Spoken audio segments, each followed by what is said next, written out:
Jokūbai, ką darai? Gavom naujus kompiuterius, tai trumpai apžvelgsiu. Tai Gigabyte Aero X16 pagrindiniai pliusai, žiauriai gera kaina.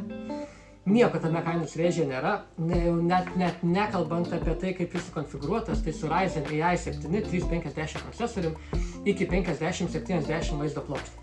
Antras pliusas, visai netyčia pastebėjau, tai puikia ergonomika, kompiuterį galima daryti viena ranka. Ir trečiasis pliusas tai yra ne kompiuterio, bet viso komplekto svoris. Ką turiu omenyje? Jei sversime kompiuterį patį vieną, jis nėra super lengvas, bet jeigu sverime kompiuterį plus kroviklį, gauname vieną lengviausių žaidimų kompiuterių rinkoje. Kalbant apie minusus, vienas trumpas ir aiškus, tai yra aušinimo angų vieta. Jos viršuje, jei kompiuterį naudosime su pelyte, rankai bus karšta. Tai pasinaudotum?